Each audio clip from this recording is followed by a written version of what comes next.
Hello guys, मैं अपने YouTube channel में आप सभी का स्वागत करती हूँ। तो आज की वीडियो में आप लोग सुनेंगे एक औरत के आत्मसम्मान की कहानी। तो आइए कहानी को शुरू करते हैं। रूपा सुबह सुबह हाथ में चाय का कप लिए हॉल में बैठकर टीवी देखते हुए चाय पी रही थी कि तभी उसको डोरबेल की आवाज सुनाई दी। दरवाजा खोला, देखा तो कामवाली मेहरिन आई हुई थी। कमला, अरे कमला, तू आज क्यों आई? तुझे मना किया था ना मैंने आज आने के लिए। आज तेरी बेटी का जन्मदिन है ना, तो तू क्यों आई? मैं कर लेती आज सारा काम खुद ही। हाँ भाभी, लेकिन साहब को पूछा तो उन्होंने छुट्टी लेने से मना कर दिया था। और अगर आज मैं नहीं आती तो साहब का गुस्सा हम दोनों पर बरसता। तो सोचा सुबह जल्दी जाकर सारा काम जल्दी से निपटा कर बाजार चली जाऊंगी। बेटी के लिए तोहफा भी लाना है, इसीलिए मैं आज आ गई। ऐसा बोलकर कमला काम में लग गई। कमला को 2 साल पहले ही रूपा के पति ने घर के काम करने के लिए रखा था। कमला बातूनी थी। रूपा उससे बात करके अपना सारा गम भूल जाती थी। आज कमला के चेहरे की चमक बता रही थी कि वह कितनी खुश है। कितने साल की हो गई तेरी बेटी? रूपा ने पूछा। पूरे 10 वर्ष की हो जाएगी भाभी। उसके लिए नई फैंसी ड्रेस खरीदनी है। मोबाइल पर फोटो देखी तो उसको भी वैसी ही ड्रेस चाहिए, तो सोचा दिला दूं। आखिर उसके लिए ही तो कमाती हूँ भाभी। आज खाने में कढ़ी चावल कलौंजी बना दूं? कमला ने कहा।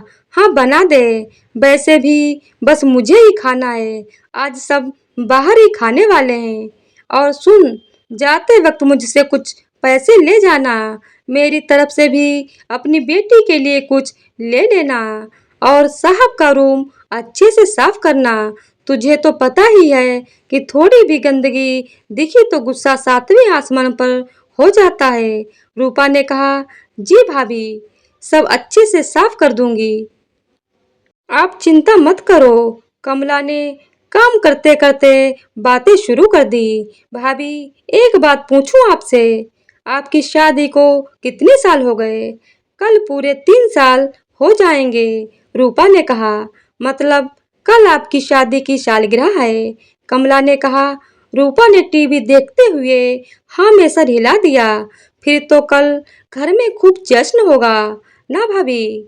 अरे नहीं, इस बार शादी की सालगिरह का जश्न नहीं होगा। रूपा ने कहा। ऐसा क्यों? पिछली बार तो हुआ था। आप तो नसीब वाली हो जो इतना अमीर और नामी ससुराल मिला है आपको। साहब की इतनी अच्छी कमाई है, फिर भी आप जश्न नहीं करोगी, ऐसा क्यों? कमला ने कहा। अरे तू यहाँ मुझसे बातें ही करती रहेगी या घर जाकर अपनी बेटी की जन्मदिन की तैयारी भी करेगी? रूपा ने बात को टालते हुए कहा। अरे हाँ भाभी, मैं भी कितनी पागल हूँ, बातों में लग जाती हूँ। इतना कहकर कमला काम निपटाकर चली गई। तभी मोबाइल की घंटी बजी। रूपा ने देखा तो उसकी सास शांति जी का फोन था। शांति जी जो कि एक समाज सेविका थीं, जो महिलाओं के खिलाफ होने वाले घरेलू हिंसा और अत्याचारों के खिलाफ समाज में जागरूकता का फैलाने का काम करती थीं। वो समाज सेवा के काम से कुछ दिनों के लिए बाहर गई हुई थीं। रूपा ने फोन उठाकर हेलो कहा तो वो कहने लगी, रूपा, तुम्हारी शादी की सालगिरह पर सेलिब्रेशन के लिए मैंने इस बार 5 स्टार होटल बुक कर दिया है। इस बार घर पर जश्न नहीं होगा। शांति जी ने कहा। लेकिन माँ जी, मुझे कोई पार्टी वार्टी नहीं करनी है। सुन लिया अमर? शांति जी ने कहा। रूपा को समझ में आ गया कि माँ जी ने कॉन्फ्रेंस कॉल करके अमर रूपा के पति को भड़काने का काम किया है। इतना सुनते रूपा के हाथ पांव ठंडे हो गए। मैं ये कहना चाह रही थी कि मुझे पार्टी नहीं करनी, ना ही किसी पार्टी में जाना है। रूपा ने लड़खड़ाती जुबान में डरते हुए अपने मन की बात कही। तुमसे कोई सलाह नहीं मांग रहा, जितना बोला उतना किया जाए। ज्यादा जुबान चली तो पता है ना, चुपचाप पार्टी के लिए चली आना, समझी? इतना कहकर फोन काट दिया। रूपा वहीं सोफे पर धम से बैठ गई और अपनी पुरानी यादों में चली गई। उसे पुरानी भूली बातें और पुराने जख्म जैसे सब ताजा हो गए और वो सोचने लगी, कैसे भूल जाऊं जो पिछले साल अमर ने मेरे साथ किया था। वैसे तो हर रोज की होता है, लेकिन उस दिन सब मेहमानों के सामने पार्टी में अमर ने रूपा पर हाथ उठाया था। कितना रोई थी तब रूपा। सब वहीं थे उस वक्त, लेकिन किसी ने कुछ नहीं कहा। सासू माँ ने सबके जाने के बाद कहा, पति पत्नी में छोटे मोटे झगड़े तो होते ही रहते हैं। चाचा चाची जो समाज की दुहाई देकर रूपा को रोता हुआ छोड़कर चले गए। रूपा के माता पिता का स्वर्गवास बचपन में ही कार एक्सीडेंट में हो गया था। 5 साल की थी रूपा उस वक्त। बड़े होने पर अमर से उसकी शादी चाचा चाची ने पैसों के लालच में कर दी और अपना पीछा छुड़ा लिया। किसके पास जाए अपना दुख कहने के लिए। तलाक लेकर अकेली रहने में भी डरती कि दुनिया क्या कहेगी।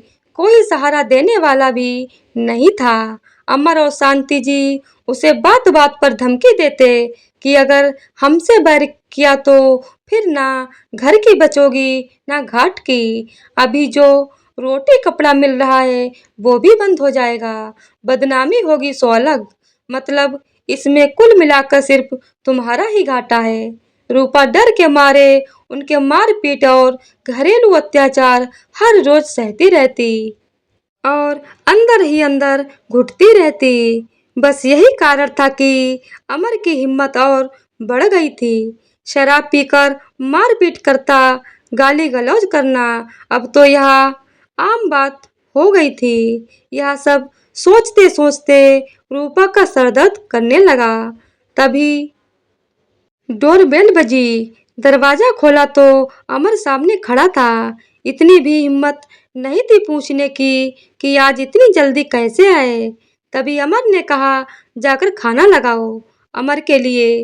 रूपा खाना लगाने लगी। अमर खाना खा रहा था। रूपा वहीं पास में खड़ी थी कि तभी एक जोरदार थप्पड़ रूपा के गालों पर अमर ने दे मारा, ये कहते हुए कि स्टैंडर्ड खाना बनाना नहीं आता तो कम से कम बनवाना तो सीख लेती। और खाने की थाली छोड़कर उठ कमरे की तरफ जाते हुए कहा, सुनो, कल पार्टी है, कोई नाटक मत करना पिछली बार की तरह, और किसी अच्छे से पार्लर से तैयार होकर आना, समझी? रूपा गाल पर हाथ रखे वही जमीन पर बैठकर रोते रोते सोचने लगी कि उसे पता होता कि अमर घर पर ही खाएंगे तो उनकी पसंद का ही खाना बनवाती। रोते रोते कब आंख लग गई पता ही नहीं चला। सुबह अमर ने पैर से रूपा को मार कर जगाया तो रूपा सोचने लगी कि क्या सच में यही उसका नसीब है।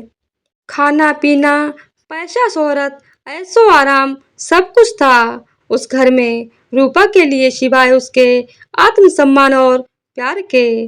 दुखी मन से रूपा ने अमर के लिए नाश्ता बनाया और नाश्ता करके अमर ऑफिस चला गया। तभी कमला आ गई। आज बातूनी कमला भी चुपचाप अपना काम कर रही थी। रूपा ने उसे चुपचाप देखकर अपने साथ रात को हुए मारपीट को भूलते हुए पूछा, बड़ी शांत है आज, बताया नहीं कैसा रहा बेटी का जन्मदिन की पार्टी। कि तभी रूपा की नजर कमला पर गई। तुझको यह चोट कैसे लगी? कहीं गिर गई थी क्या तू? इसीलिए तू आज इतना शांत है। बता तो सही क्या हुआ? इतना सुनते ही कमला की आंखों में आंसू आ गए। भाभी क्या बताऊं, कल रात में मेरे मर्द ने शराब पीकर मुझे बहुत मारा और मेरे सारे पैसे छीन लिए। बेटी का जन्मदिन भी खराब कर दिया। मेरे मर्द ने? क्या? रूपा ने आश्चर्य से पूछा। हाँ भाभी, कमला ने सिसकते हुए कहा। फिर क्या हुआ? क्या होगा भाभी, हम औरतों के नसीब में मर्दों के हाथों ही मार खाना ही लिखा हुआ है। आप पढ़ी लिखी होकर भी आज तक साहब से मार खाती हो, तो मैं तो अनपढ़ ठहरी। बुरा तो तब लगता है जब बेटी ये सब देखकर रोती है। आपको तो अभी बच्चे नहीं, इसीलिए आप अकेली ही सब दुख सहती हो। मुझे तो बेटी को देखकर रोना भी आता है और चिंता भी कि यह कहीं आगे चलकर इसके साथ भी ये सब हुआ तो। पता है भाभी, शादी से पहले जब अपनी माँ को मार खाते देखती थी तब माँ को कहती थी कि हिम्मत क्यों नहीं करती। मैं तो शादी के बाद अपने पति से अपना हिसाब साफ रखूंगी। इज्जत के बदले इज्जत, प्यार के बदले प्यार और मार के बदले मार कब तक बर्दाश्त करूंगी। तब माँ कहती थी, चुप कर पगली, ऐसा नहीं होता। शादी के बाद पता चला वो वाकई बचपना था। हकीकत तो शादीशुदा औरतों की होती है कि उनको अत्याचार बर्दाश्त करने ही होते हैं। जैसे आप छिपा रही हो थप्पड़ के दाग। भाभी, मेकअप से दाग छिप सकता है, मिट नहीं सकता। ऐसे मत देखो मुझे, मुझे सब कुछ पता है। मुझे क्या, पूरी सोसाइटी को पता है, बस कोई सामने से नहीं बोलता। रूपा आश्चर्य से कमला को देखते रह गई। आज उसको कमला की बातें चुभ गईं। कमला अपना काम निपटा कर चली गई, लेकिन रूपा सोचने लगी। तभी अमर का फोन आया। रूपा सुनो, मैं ऑफिस से सीधा होटल आ जाऊंगा, तुम ड्राइवर के साथ चली आना। रूपा ने मन मार के हाँ कहकर जवाब दिया और शाम को सही समय पर रूपा होटल पहुंच गई। पार्टी शुरू होने वाली थी, सभी मेहमान आ चुके थे। तभी रूपा भी वहां आ गई। अमीरों की महफिल में मेकअप से लिपे पुते चेहरे जाम से जाम टकरा रहे थे। अमर की नजर जैसे ही रूपा पर गई तो वो उसका हाथ घसीटते हुए होटल के एक कमरे में लेकर आया। आउच! मेरा हाथ छोड़ो, मुझे दर्द हो रहा है। बोलिए क्या हुआ? अमर, मुझे कहाँ ले जा रहे हो? कुछ बोलिए तो सही, रूपा ने कहा। इतने में अमर ने रूपा को गुस्से में घूरते हुए बोला, बेवकूफ गंवार औरत, तुम्हें मैंने बोला था कि अच्छे से पार्लर में जाकर मेकअप कराना और कपड़े पहनना, और तुमने क्या पहन लिया? कैसा मेकअप किया है? रूपा ने कहा, लेकिन मैं तो तुम्हारे पसंद के पार्लर में जाकर ही तैयार हुई। दो कौड़ी की औरत, तुम मुझसे जबान लड़ाएगी? अभी तुझे बताता हूँ। अमर ने रूपा का हाथ पकड़कर उसके बालों को पकड़ते हुए जैसे ही अपना हाथ उठाया रूपा के गाल पर थप्पड़ मारने के लिए कि तभी रूपा में आज न जाने कहां से इतनी हिम्मत आ गई कि उसने अमर का हाथ झटक दिया और अपने दूसरे हाथ से उसने उसको आज एक के बाद एक लगातार कई तमाचे मारे। अमर अपने दोनों गालों पर हाथ रखे थोड़ी देर के लिए सन्न हो गया और उसकी आंखें गुस्से से लाल। रूपा को घूरे ही जा रहा था। आज रूपा ने डरने की बजाय हिम्मत से काम लिया। हमेशा पीछे हटने वाले उसके दो कदम आज निडर होकर अमर की तरफ आगे आत्मविश्वास के साथ बढ़े। अमर ने गुस्से में बोलना चाहा तो रूपा ने मुंह पर उंगली रखकर चुप रहने का इशारा करते हुए बोली, तुम बहुत बोल चुके मिस्टर अमर। आज तक सिर्फ मैं सुनती रही और तुम बोलते रहे। अब आज मेरी बारी बोलने की और तुम्हारी सुनने की है। मैं कोई खिलौना नहीं हूँ जिससे तुम जब चाहे जैसा चाहो खेलोगे, समझे? आज के बाद अगर मुझ पर हाथ उठाया या कोशिश भी की तो वो हाल करूंगी कि जिंदगी भर याद रहेगा। समझ आई बात मिस्टर सो कोल्ड अमर सिन्हा? अगर चाहते हो तो कि पार्टी में कोई तमाशा ना हो और सबके सामने तुम्हारी इज्जत बनी रहे तो चुपचाप पार्टी में चलो। दरवाजे पर खड़ी शांति जी रूपा के पास आई और बोली, तेरी इतनी हिम्मत कि तू मेरे बेटे को मारे?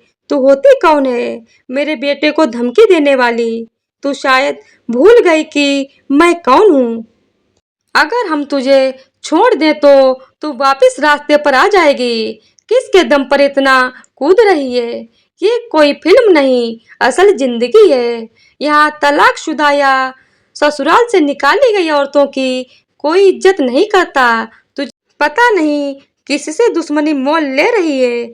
आदरणीय सासू माँ, आज आप भी चुप ही रहें तो बेहतर होगा। अपने अय्याश शराबी अमीर बेटे की शादी मुझसे इसीलिए कराई कि अनाथ गरीब लड़की चुपचाप आप लोगों के सब जुर्म बर्दाश्त करेगी। लेकिन अब ऐसा नहीं होगा। अब चुप रहने की बारी आपकी, वरना जिस समाज और मीडिया में लोग आपको देवी मानते हैं, जो औरतें शांति देवी को न्याय और महानता की मूर्ति समझती हैं, वही औरतें समाज मीडिया जब देवी समझी जाने वाली शांति जी को खुद उसी जुर्म की सजा भुगतते देखेंगी तो कितनी इज्जत रह जाएगी।